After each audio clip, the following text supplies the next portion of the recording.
Dans les relations, il est courant de voir les hommes faire des efforts pour prouver leur valeur, inviter à des rendez-vous, offrir des cadeaux et montrer leur engagement. Souvent, la femme n'a qu'à dire oui sans prouver de manière équivalente son attachement ou son investissement. Dans cette vidéo, nous allons explorer pourquoi il est important que les deux partenaires s'investissent dans une relation et pourquoi une femme doit aussi prouver sa valeur. Une relation saine repose sur un équilibre où chacun fait des efforts pour nourrir et renforcer le lien. 1. Les hommes investissent souvent massivement pour impressionner. Traditionnellement, les hommes prennent l'initiative dans les relations en invitant à des dates ou en offrant des cadeaux pour montrer leur intérêt. Cet investissement est souvent perçu comme un moyen de prouver leur valeur et leur engagement. Sénèque, philosophe stoïcien, nous rappelle « Ce n'est pas la richesse extérieure qui fait la valeur d'un homme, mais sa vertu ». Cela signifie que l'effort matériel ne devrait pas être la seule preuve d'une relation de valeur. En réalité, cette dynamique peut créer un déséquilibre où l'homme se sent obligé de toujours prouver son engagement, tandis que la femme n'a qu'à accepter passivement ses gestes. 2. Pourquoi ?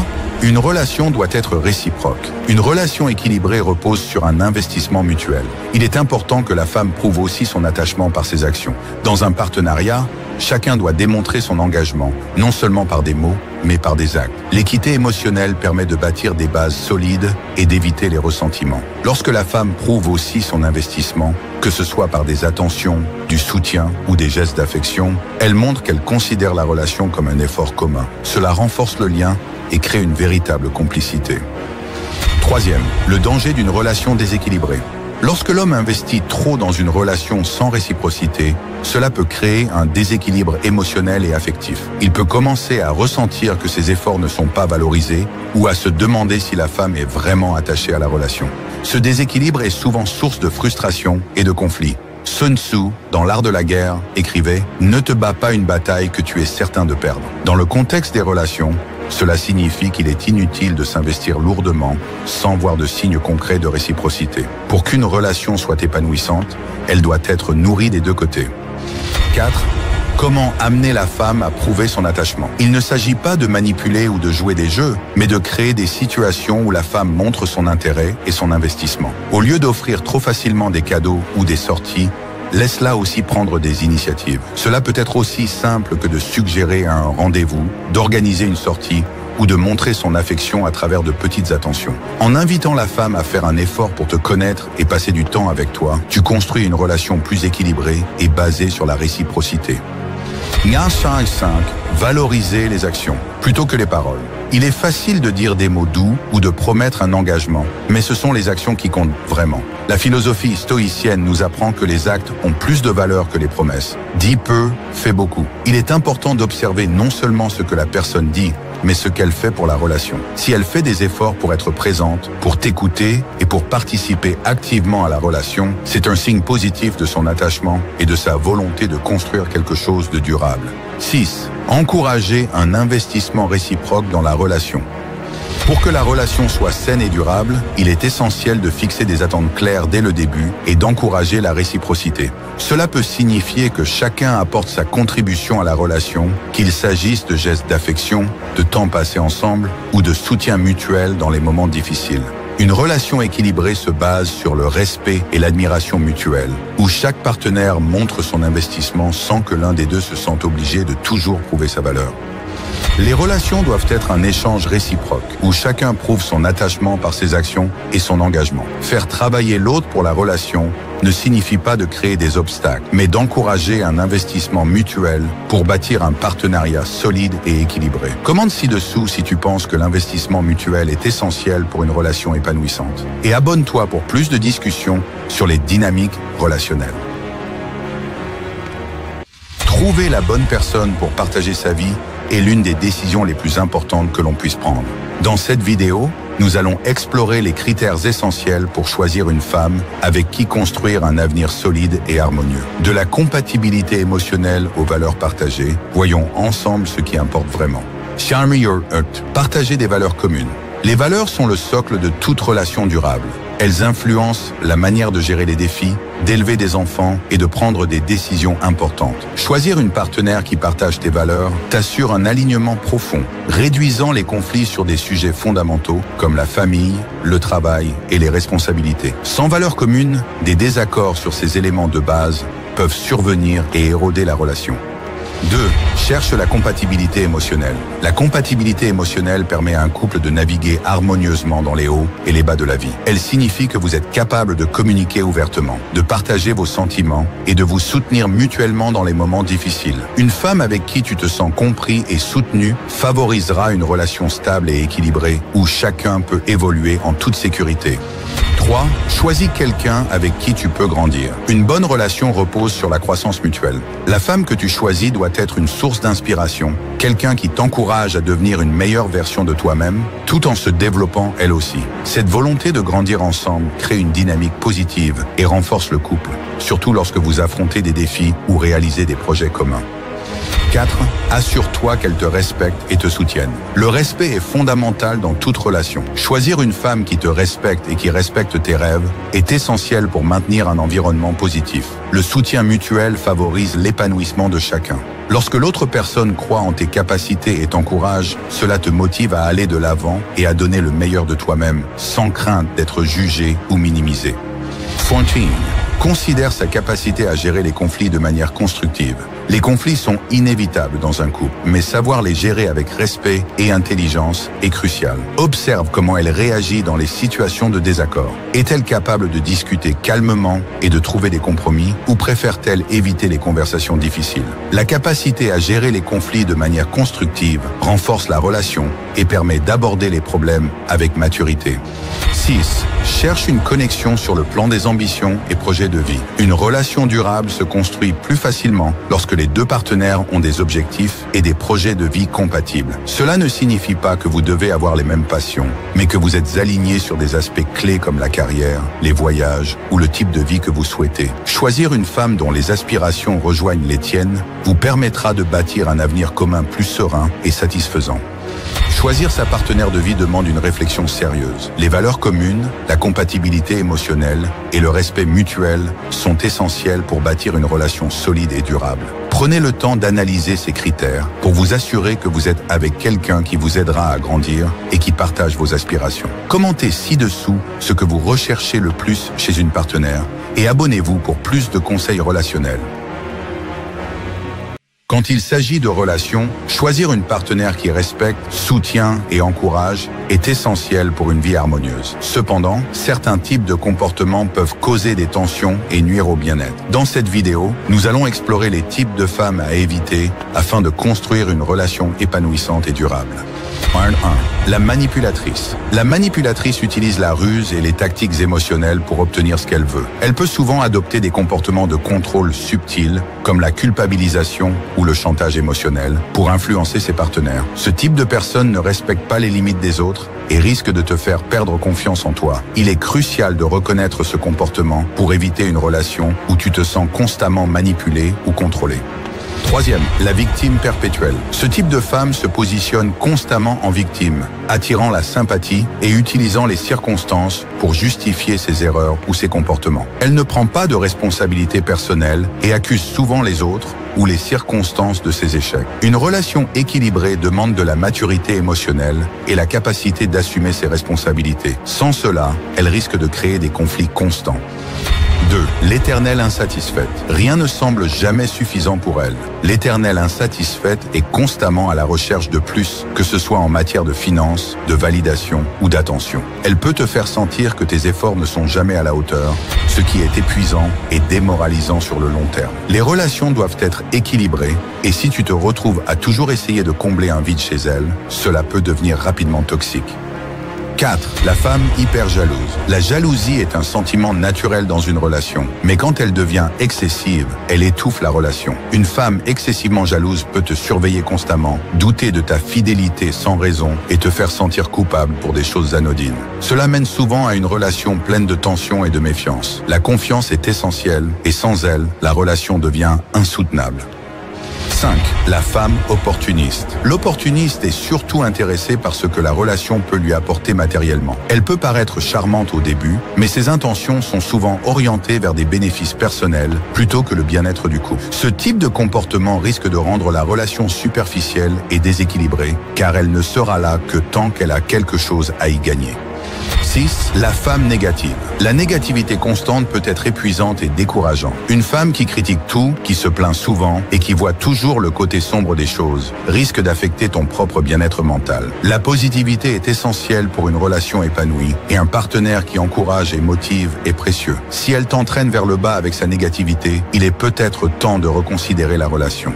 Toutes les relations ont leurs défis, mais reconnaître ces comportements tôt peut te protéger et t'aider à construire une vie amoureuse plus sereine et équilibrée. Prends le temps de choisir une partenaire qui respecte tes valeurs et encourage ton épanouissement. Commande ci-dessous avec les qualités que tu recherches chez une partenaire et abonne-toi pour plus de conseils relationnels.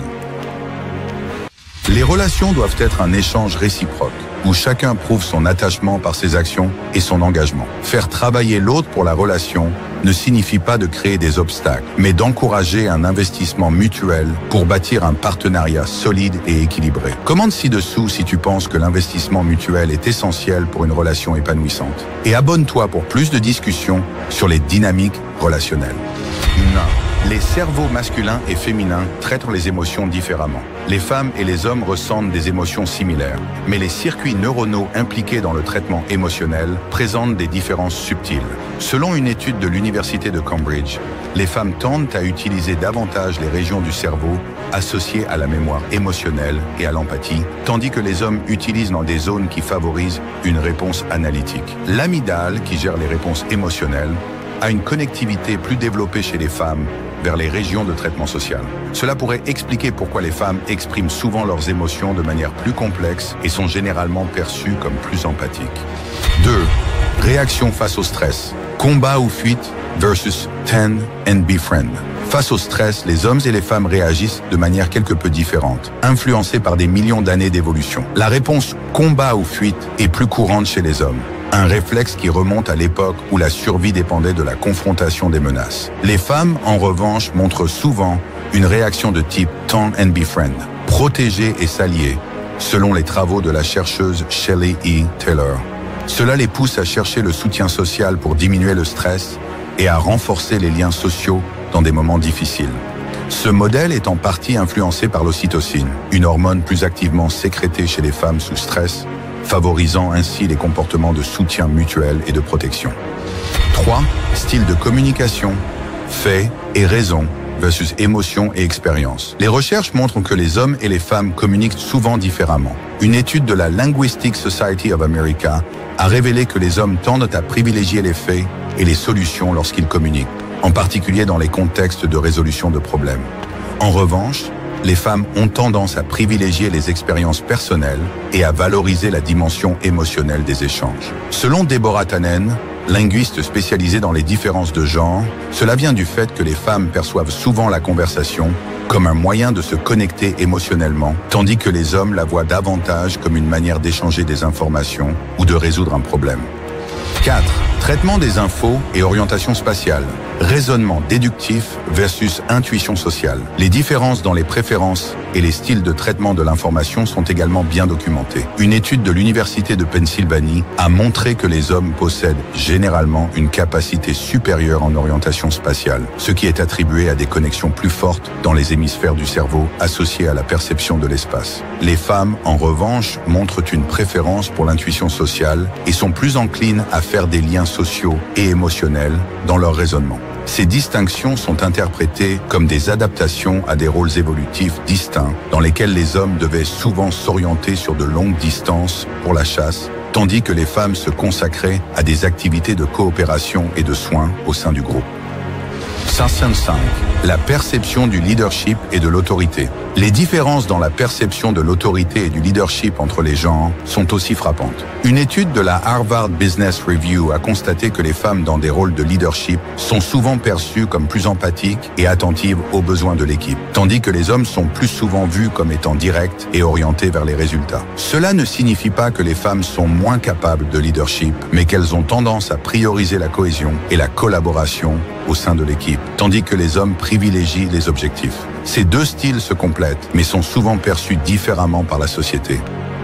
6. 6. L'intérêt pour les relations sociales. Influence de la dopamine et de la testostérone. Les hommes et les femmes ont tous deux besoin de relations sociales, mais les motivations varient. Chez les hommes, la testostérone peut encourager la compétitivité dans les relations, liée à l'ocytocine, soutient davantage le besoin de lien social et de communication. Une étude de l'université de Yale montre que les femmes entretiennent souvent des relations de manière plus active et mettent en place des réseaux de soutien plus vastes que les hommes, ce qui reflète un besoin social plus intense. Les différences entre la psychologie masculine et féminine, bien que subtiles, reflètent une complémentarité qui enrichit les relations humaines. Comprendre ces distinctions permet de bâtir des interactions plus harmonieuses et respectueuses des spécificités de chacun. Commente ci-dessous si tu as observé ces différences autour de toi et abonne-toi pour plus de contenu inspiré par la psychologie et la philosophie stoïcienne. Bienvenue dans cette vidéo sur l'art du détachement émotionnel. Aujourd'hui, nous allons découvrir comment vous pouvez appliquer les techniques stoïciennes pour vous libérer des attachements négatifs et reprendre le contrôle de vos émotions, que ce soit dans vos relations, vos possessions ou même face aux événements de la vie. Premier, le principe du contrôle. La première leçon du stoïcisme est de comprendre la dichotomie du contrôle. Il y a des choses que nous contrôlons, nos pensées et actions, et d'autres que nous ne contrôlons pas, comme les actions des autres. Cette distinction permet de réduire l'attachement émotionnel. Lorsque vous êtes confronté à une situation difficile, demandez-vous, est-ce que j'ai le contrôle sur cela? Si la réponse est non, laissez tomber. Comme l'a dit Épictète, ce qui trouble les hommes, ce ne sont pas les choses, mais les jugements qu'ils portent sur elles. Deuxième visualisation négative. La visualisation négative est une pratique puissante qui consiste à imaginer la perte d'une personne ou d'un objet pour réduire l'attachement émotionnel. En anticipant ces pertes, vous apprenez à apprécier davantage ce que vous avez sans vous y accrocher. Par exemple, imaginez la perte de votre emploi ou d'une relation et cela vous préparera à mieux accepter ces situations si elles surviennent. Comme l'a fait Jim Carrey en visualisant ses peurs, cette pratique permet de faire face aux événements avec sérénité, tout en cultivant une appréciation de ce que vous possédez actuellement. Troisième, pourquoi se détacher émotionnellement? Se détacher émotionnellement permet de reprendre le contrôle sur sa vie. Beaucoup cherchent à se détacher pour cesser d'être gouvernés par leurs émotions, éviter le stress et la souffrance inutile, et mieux se concentrer sur ce qui est important.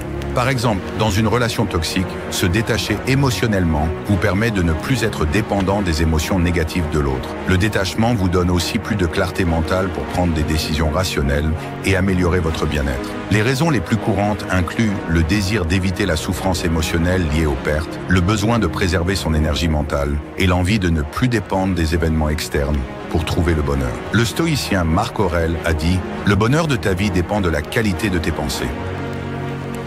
Quatrième, construire son fort intérieur.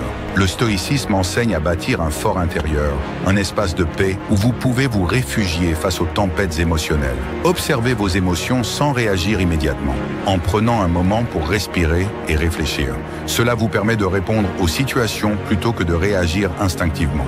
Imaginez être dans une situation conflictuelle au travail. Au lieu de céder à la colère, retournez dans votre fort intérieur. Comme l'a dit Ryan Holiday, vous avez plus de pouvoir sur vos pensées que vous ne le pensez. C'est un outil puissant pour renforcer votre tranquillité intérieure. Cinquième technique pratique, pleine conscience et pause réflexive. Pratiquer la pleine conscience est une technique simple mais puissante pour le détachement émotionnel. Il s'agit d'être pleinement présent dans le moment, sans juger ou s'attacher à vos pensées et émotions. En observant vos émotions comme des nuages qui passent, vous les laissez aller sans qu'elles vous définissent. La pause réflexive est une autre technique efficace. Lorsque vous ressentez une émotion intense, prenez un moment pour respirer avant de réagir. Cette simple pause vous permet de reprendre le contrôle et de répondre de manière réfléchie. Ces techniques sont essentielles pour éviter les réactions impulsives et maintenir votre calme face aux événements. Sixième, définir des limites émotionnelles. Définir des limites émotionnelles est crucial pour se protéger et maintenir son énergie. Cela signifie apprendre à dire non, à éviter les drames inutiles et à ne pas laisser les émotions des autres vous affecter. Comme l'a dit Dwayne The Rock Johnson, vous ne pouvez pas toujours contrôler les événements de la vie, mais vous pouvez contrôler comment vous y répondez. Ne vous laissez pas entraîner dans les tempêtes émotionnelles des autres. En posant des limites claires, vous renforcez votre propre sérénité. 7. Exemple de détachement émotionnel dans la vie quotidienne. Le détachement émotionnel peut s'appliquer dans de nombreux aspects de la vie. Par exemple, après la fin d'une relation, plutôt que de s'accrocher à ce qui était, il faut accepter la réalité et imaginer un avenir sans cette personne. Le détachement des possessions matérielles est également un pilier du stoïcisme. Keanu Reeves, malgré sa fortune, incarne ce principe en vivant simplement, détaché des biens matériels. Cela démontre qu'il est possible de vivre dans la sérénité en ne laissant pas les possessions vous posséder. Le détachement émotionnel, ce n'est pas se couper de ses émotions, mais apprendre à les maîtriser. En pratiquant la pleine conscience, la pause réflexive et en construisant un fort intérieur, vous pouvez naviguer à travers la vie avec plus de paix et de résilience. La masculinité est aujourd'hui sous les projecteurs, souvent critiquée et qualifiée de toxique. Comment en sommes-nous arrivés là? Dans cette vidéo, nous allons examiner les raisons pour lesquelles la masculinité est souvent perçue de manière négative, le rôle des changements sociaux et comment ces critiques ont ouvert le débat sur la place des valeurs masculines dans notre société moderne.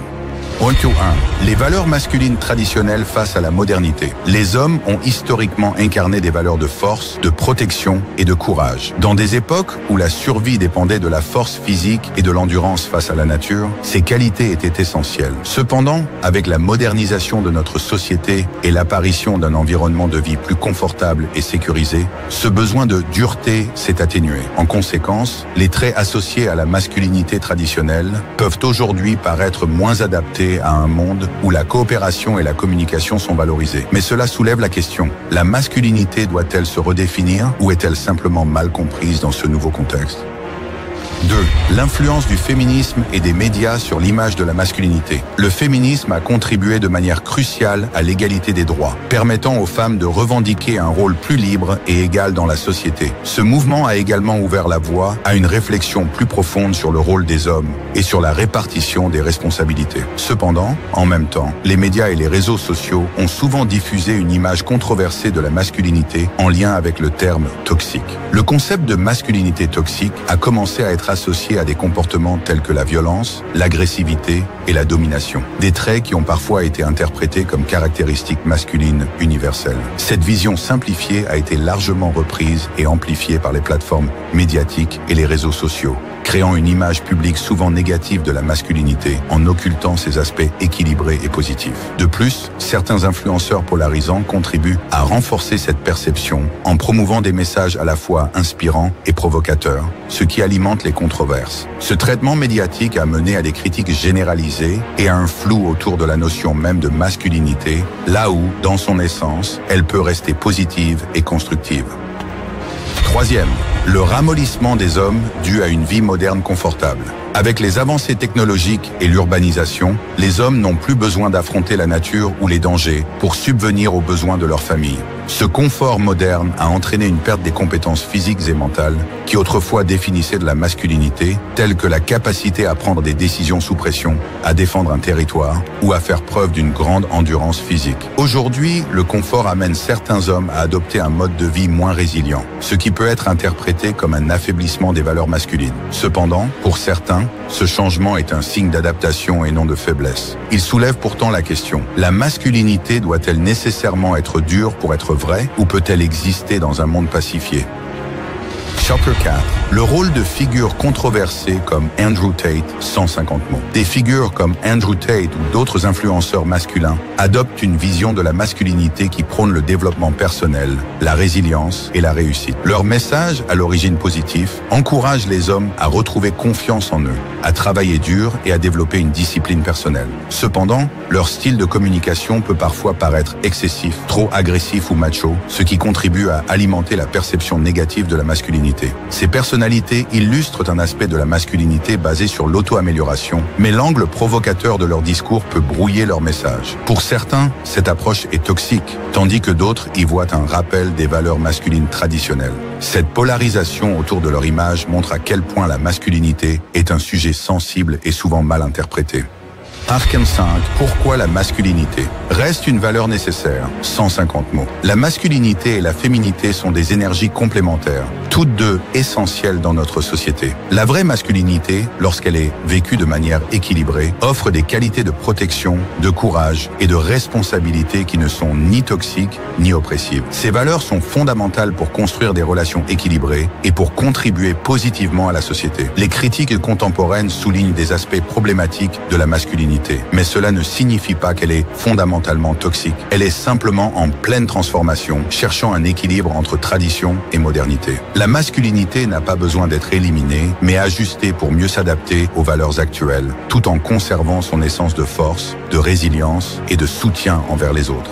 La masculinité est un concept complexe, souvent mal compris. Ce n'est ni sa force ni son essence qui sont toxiques, mais l'excès et le déséquilibre. Comprendre cela nous aide à voir la masculinité et la féminité comme deux pôles complémentaires. Commente si tu penses que la masculinité doit être redéfinie et abonne-toi pour plus de discussions inspirantes.